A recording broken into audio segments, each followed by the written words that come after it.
Hello students, in today's lecture we will discuss about the chapter which is wind, storm and cyclone. Okay, so this is the name of the chapter.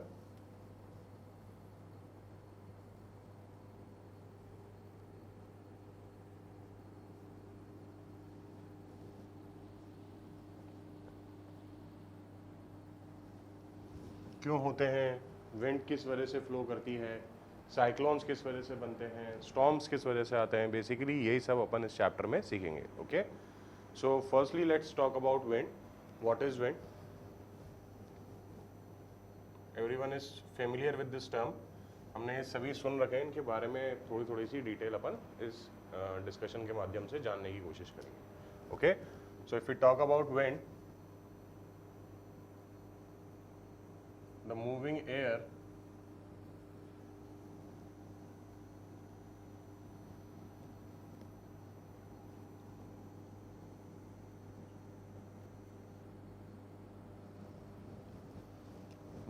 is called wind. Okay, air जब तक move कर रही है ना, या ऐसे बोला जाए जब जब मूव करेगी तब तक अपन उसे क्या नाम देंगे? विंड के नाम से जानेंगे. Okay, otherwise it will be simply known as air. Alright, now if we talk about why does air flows from one point to another, what is the condition for this phenomenon to happen, this wind to flow from one point to another? There are some necessary conditions which must be fulfilled in order to have wind flowing from one point to another. Okay, अगर इसके बारे में बात की जाए wind के बारे में, तो ये कब कब फ्लो करेगी आपके, जब इसके अक्रॉस आप बात करें इनमें प्रेशर में डिफरेंस हो. ओके, अगर एक पॉइंट से दूसरे पॉइंट पे हवा फ्लो कर रही है, ऑलराइट, अदरवाइज ये फ्लो नहीं करेगी. अगर यहाँ पे हवा फ्लो कर रही है तो डेफिनेटली उसके अंदर क्या हो रहा होगा? प्रेशर में डिफरेंस होगा. और ये प्रेशर में डिफरेंस किस वजह से आता है ये अपन देखेंगे. ओके,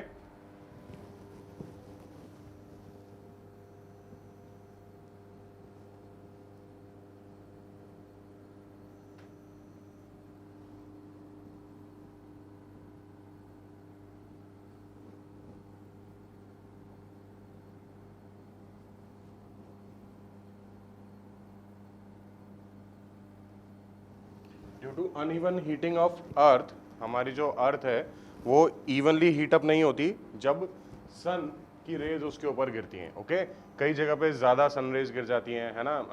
कई जगह पे टेम्परेचर कम, जैसे पोल्स की बात की जाए तो वहाँ पे इतनी सन रेज नहीं फॉल आउट होती. बट कई जगह ऐसी हैं, कई पोजीशंस ऐसी भी हैं अर्थ की जहाँ पर सन रेज ज़्यादा भी गिरती हैं. ओके, तो due to the uneven heating मतलब कॉन्स्टेंट यूनिफॉर्म हीटिंग नहीं है अर्थ की. ओके,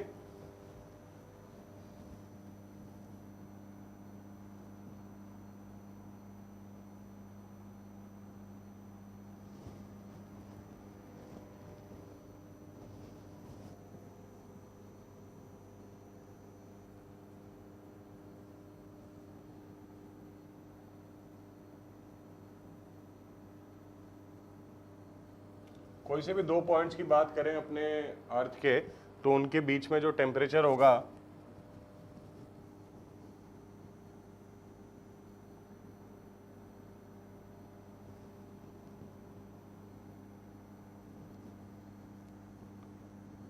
वो चेंज हो सकता है, वो डिफरेंट हो सकता है. ओके, ज़रूरी नहीं है कि दो पॉइंट्स अर्थ के, कोई से भी दो पॉइंट्स के बीच में टेम्परेचर सेम हो.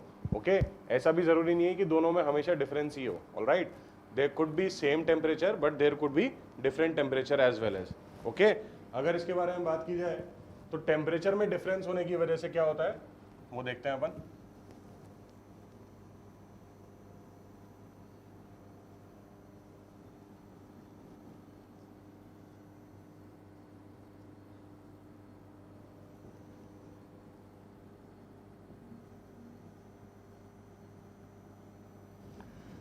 इस टेम्परेचर डिफरेंस की वजह से, जो कि अनइवन हीटिंग ऑफ अर्थ के कारण हो रहा है ना, अर्थ जो है हमारी वो प्रॉपरली सेम अमाउंट से हीट अप नहीं होते, सारे पॉइंट्स जो हैं वो एक जैसे टेम्परेचर पे नहीं होते.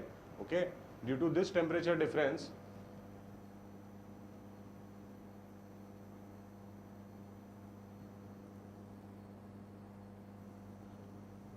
इस टेम्परेचर डिफरेंस की वजह से क्या होता है, प्रेशर के अंदर भी हमें डिफरेंस देखने को मिलता है। ओके,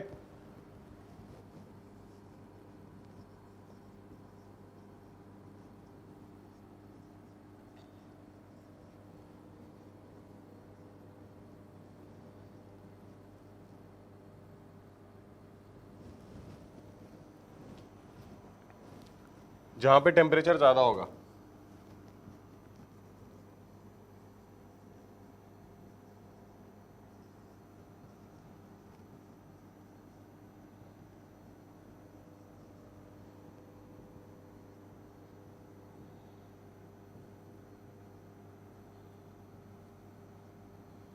ऐसी जगह या ऐसा रीजन जहां पे टेम्परेचर क्या होगा बच्चों, ज्यादा होगा, वहां पर प्रेशर अपन बोलेंगे कम होगा। ओके,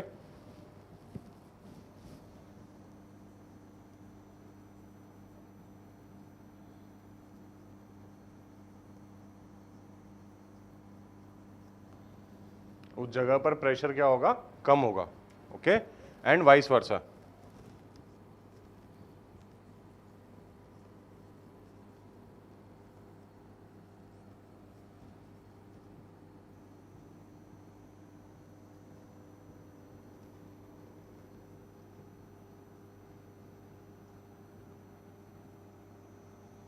ऐसी जगह जहां पर टेम्परेचर क्या होगा, लो होगा, वो जगह थोड़ी सी ठंडी होगी, वहां पर क्या होगा, इज एट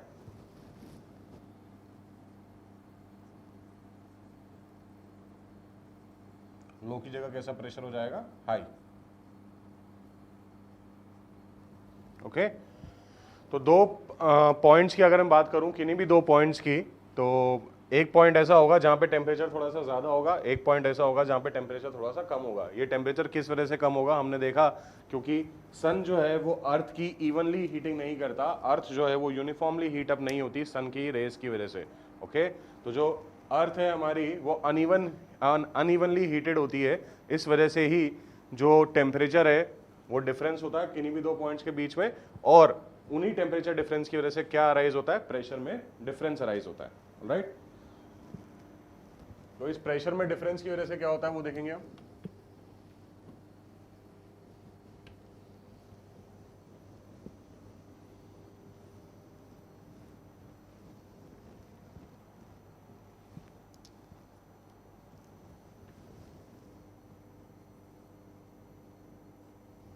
ये जो प्रेशर डिफरेंस है, this pressure difference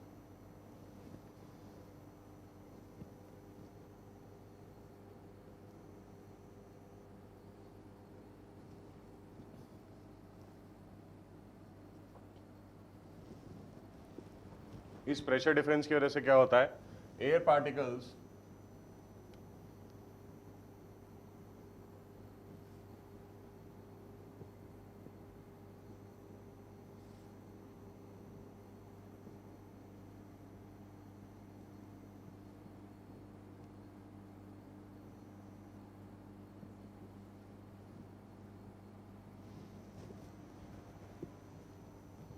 due to this, यहां पे ड्यू टू और लिख लेंगे,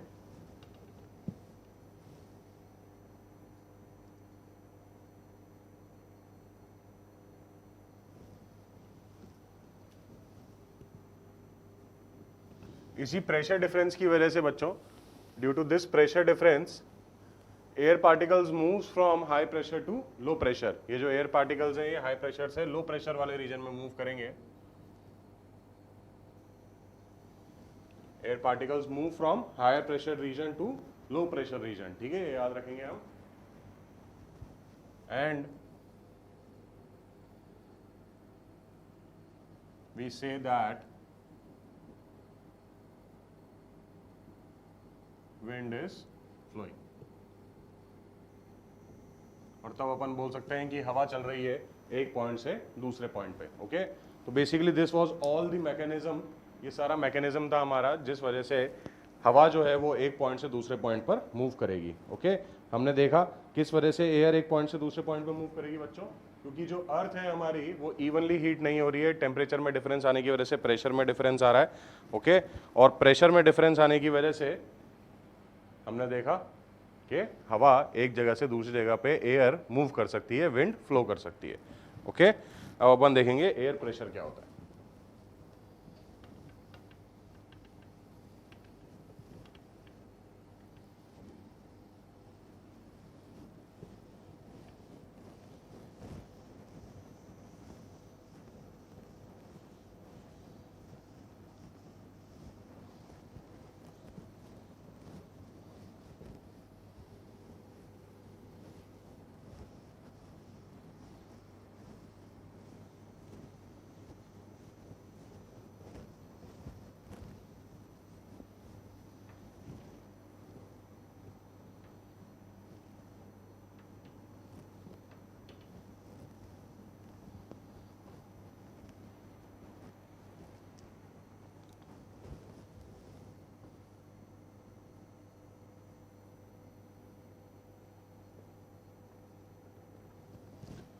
एयर प्रेशर की बात करें तो अपने डे टू डे लाइफ में एयर प्रेशर का बहुत ही इंटीग्रल रोल होता है बच्चों। अगर ये एयर प्रेशर नहीं लगा रही होती तो काफ़ी सारी चीज़ें हमारे आसपास ऐसी हैं जो कि उस तरह से काम नहीं कर पाती जैसे कि उनसे उम्मीद की जाती है। Okay, if you talk about the dropper which is use to fill ink, okay, अगर हमने एक ड्रॉपर की बात करी जो कि पेन में इंक भरने के काम आता है, उसकी वर्किंग के पीछे भी एक एयर प्रेशर का बहुत बड़ा रोल है। ओके, अगर बात की जाए वैक्यूम क्लीनर्स की तो उनके अंदर भी एयर प्रेशर का बहुत ही इंटीग्रल रोल होता है।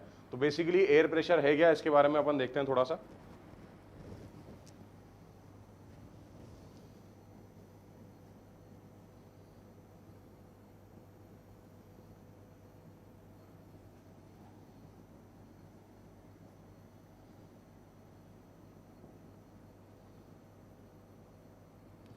एयर पार्टिकल्स की अगर बात की जाए तो जो उनका वजन होता है, चाहे वो कितना भी कम क्यों ना हो, बट अपने ऊपर अगर देखा जाए तो काफी बड़ा एटमॉस्फेयर है बच्चों, है ना।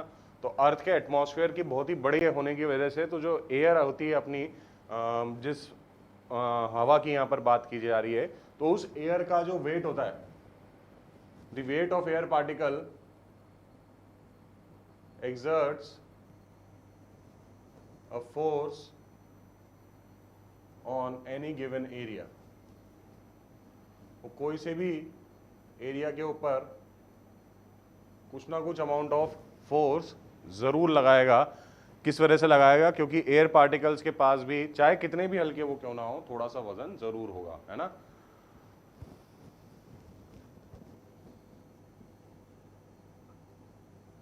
इसकी वजह से due to this weight, due to this mass, due to this force exerted by the air particles, किसी भी पर्टिकुलर एरिया पे जो भी फोर्स एक्सर्ट कर रहे हैं एयर पार्टिकल्स,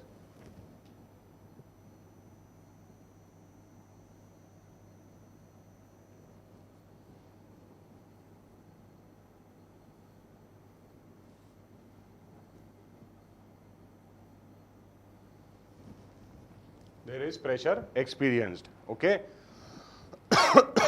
इसको अपन एक एक्टिविटी की मदद से समझते हैं। जैसे सपोज ये टिन कैन है, ये यहां से ओपन है। ओके, ये कोई भी आपका टिन का कंटेनर जिसमें हम कोल्ड ड्रिंक वगैरह पीते हैं, है ना, ये टिन कैन है आपकी। ओके, इसके अंदर ये एम्प्टी कैन है अभी, बट फिर भी हवा तो होगी ही सही, isn't it? अगर ये एम्प्टी भी हुआ तब क्या होगा? डेफिनेटली इसके अंदर एयर तो डेफिनेटली होगी। ओके, और इस एयर को अगर मैं बाहर निकालूं, किस तरह से इस एयर को बाहर निकाल सकते हैं? यहां पे इसको गर्म किया जाए, इसे हीट दी जाए, किसी बर्नर के ऊपर रखा जाए, किसी स्टोव के ऊपर रखा जाए, है ना, तो क्या होगा? ये यहाँ पे हवा जो होगी, इसके अंदर के जो एयर पार्टिकल्स होंगे वो इस टिन कैन से बाहर की तरफ आ जाएंगे। ओके, अगर ये टिन कैन से बाहर आ जाएंगे, अपने जो एयर पार्टिकल्स हैं, जब वो टिन कैन से बाहर की तरफ आ जाएंगे तो क्या होगा?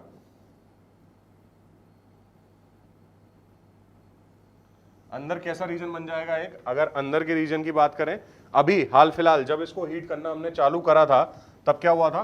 बाहर से तो जो प्रेशर लग रहा था, ओके, बाहर से जो आपके एयर की वजह से, एयर के वजन की वजह से जो प्रेशर आ रहा था, उसको ये एयर के पार्टिकल्स जो अंदर हैं वो बैलेंस कर रहे थे, है ना। बट जब आप इसके अंदर की सारी हवा बाहर निकाल देंगे तब क्या होगा? अंदर ऐसे बैलेंस करने वाली कोई भी चीज नहीं होगी। ओके, तो क्या होगा? यहां पर एयर जो है वो चारों तरफ होगी इसके, तो वो चारों तरफ से इसको धक्का लगाएगी।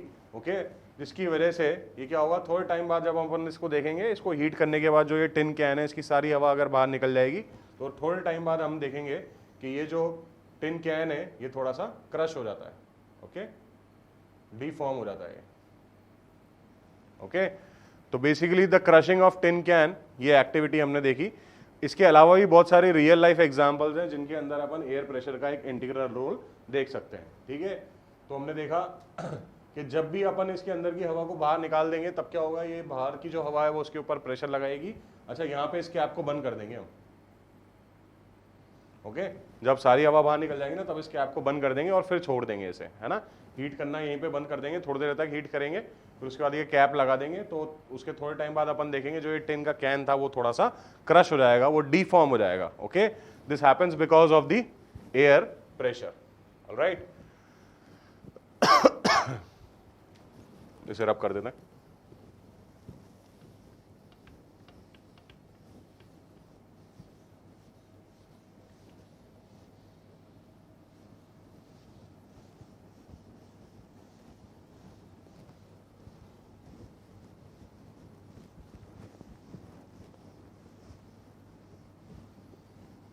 अच्छा, और भी बहुत सारी ऐसी चीज़ें हैं जिनके बारे में मैं बात करना चाह रहा था। अपने आसपास ऐसे और भी बहुत सारी चीज़ें हैं जिनके अंदर हम ये बोल सकते हैं, ये कह सकते हैं कि एयर प्रेशर का बहुत ही इंटीग्रल रोल है, ठीक है। जैसे कि मैंने आपको डिस्कस किया था वैक्यूम क्लीनर के बारे में, ओके। वैक्यूम क्लीनर ले लें हम, या फिर सिरिंजेस जो होती हैं, ओके, जो डॉक्टर हमें सिरिंजेस लगाता है, जो डॉक्टर हमें इंजेक्शंस लगाता है, उनके अंदर भी एयर प्रेशर का बहुत बड़ा रोल है, okay.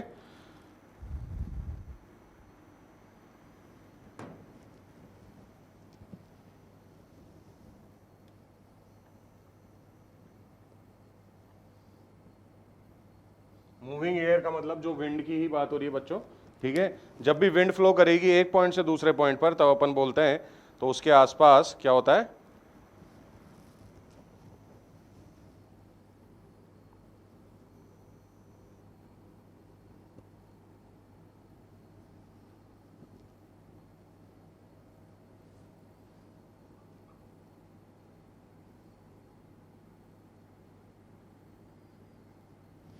Moving air is accompanied by reduced pressure, okay. जब भी हवा एक जगह से दूसरी जगह पे मूव करेगी, है ना, एक पॉइंट से दूसरी जगह पे मूव करेगी, तो उस जगह का प्रेशर थोड़ा सा लो हो जाएगा, ओके। जैसे कि अगर अपन बात करें इस गिवन पॉइंट ए से बी, इस गिवन पॉइंट ए से बी की तरफ एयर मूव कर रही है, ओके। एयर ए से बी की तरफ जा रही है, तो डेफिनेटली यहां पर जो प्रेशर होगा वो कैसा होगा, हाई प्रेशर रीजन होगा, और यहां पे जो रीजन होगा वो कैसा होगा, लो प्रेशर रीजन होगा, ऑलराइट। अपन ने ये कंडीशन देखी थी ना सबसे पहले कि जब भी अगर एयर फ्लो कर रही है तो वो डेफिनेटली हाई प्रेशर रीजन से लो प्रेशर रीजन की तरफ फ्लो करेगी, ओके। तो जब ये एयर इस पॉइंट से इस पॉइंट पे फ्लो करेगी, अच्छा कब तक फ्लो करेगी, ऐसा बोला जाए कि ऐसा थोड़े कि ये हमेशा ही फ्लो करती रहेगी इस जगह पे, ये तब तक फ्लो करती रहेगी जब तक दोनों जगह पे प्रेशर क्या नहीं हो जाए, इक्वल नहीं हो जाए, दोनों जगह पे प्रेशर सेम ना हो जाए, okay. Student, this is as same as the flow of heat, alright. हमने देखा था हीट चैप्टर के अंदर भी कि अगर एक बॉडी से दूसरी बॉडी में हीट का ट्रांसफर हो रहा है तो डेफिनेटली उन दोनों में टेम्परेचर का डिफरेंस होना जरूरी था। यहाँ पर अपन देख रहे हैं कि प्रेशर में डिफरेंस होना जरूरी होगा। अगर ये प्रेशर में डिफरेंस नहीं होगा तो क्या होगा, ये एयर यहाँ पे फ्लो नहीं करेगी। जैसे कि वहां पे टेम्परेचर में डिफरेंस नहीं होता तो आपके हीट का फ्लो नहीं होता, यहाँ पर प्रेशर में डिफरेंस नहीं होता तो ये एयर का फ्लो नहीं होगा बच्चों, ओके। अगर एयर एक पॉइंट से दूसरे पॉइंट पे फ्लो कर रही है तो डेफिनेटली प्रेशर में डिफरेंस होना चाहिए, ओके। जब यहां से एयर मूव कर जाएगी तब इस रीजन पे देखो, ये जो एयर मूव कर रही है इसका मतलब यहाँ के जो पार्टिकल्स हैं वो भी मूव करेंगे, एयर के पार्टिकल्स।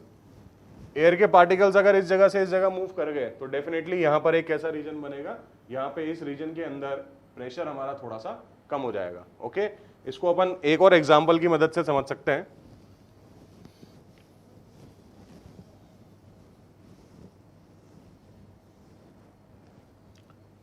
आप एक रस्सी की सहायता से दो बलून्स टांग दें अगर हम,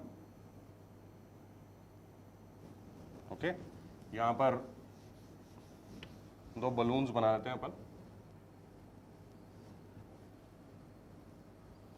ओके। हम चाहें तो इसे घर पे भी कर सकते हैं बड़ी आसानी से। दो बलून्स को अगर हम एक रस्सी की सहायता से लटका दें, एक थ्रेड से अपन ने दो बलून्स को लटका रखा है, ओके। बलून क्यों लिए, क्योंकि बेसिकली थोड़े से हल्के होते हैं ये, है ना, और जो एयर प्रेशर है उसकी वजह से ये मूव भी कर सकते हैं, राइट। यहाँ पर इन दोनों के बीच में, है ना, जो दो बलून्स है हमारे, इन दोनों के बीच में अगर आप विंड फ्लो करें, यहाँ पर अगर आप फूंक मारें तो क्या होगा, इस जगह पे जो एयर है, अभी हाल फिलहाल दोनों बलून्स के बीच में जो एयर है उसका क्या होगा, ये अगर जब मैंने यहाँ पे फूंक मारी तो क्या होगा, ये एयर अपनी जगह से हिल जाएगी, अपनी जगह से जिस डायरेक्शन में मैं ब्लो करूंगा इस एयर को उस डायरेक्शन में मूव कर जाएगी। तो उस वजह से क्या होगा, मूविंग एयर आई। सबसे पहले तो मूविंग एयर किस वजह से आई, क्योंकि मैंने यहाँ पर प्रेशर एक्सर्ट करा कुछ, है ना, फ्लो ब्लो करके। तो जब मैं यहाँ पे फूंक मारूंगा तो ये हवा जो है इन दोनों बलून्स के बीच में से ये जगह को छोड़ देगी। ओके, जैसे ये जगह को छोड़ेगी वहां पर क्या कैसा रीजन बन जाएगा, एक लो प्रेशर का रीजन बन जाएगा। और हम देखेंगे कि जैसे ही आप इनके बीच में हवा मारेंगे ये दोनों बलून्स जो है हमारे वो थोड़ा सा करीब आ जाएंगे। Okay, so this is all. अगर अपन बात करें इस लेक्चर की तो इसके अंदर अपन ने क्या क्या देखा, हमने देखा कि विंड किस वजह से फ्लो करती है। ओके, क्या क्या कंडीशन होनी चाहिए विंड के फ्लो होने की, एयर किस वजह से फ्लो करेगी और क्या रीज़न है उसके फ्लो होने का। ओके, और यहाँ पर अपन ने देखा कि जो मूविंग एयर है उसके साथ साथ प्रेशर में भी रिडक्शन होता है। Okay, so this is all for today's lecture. Thank you.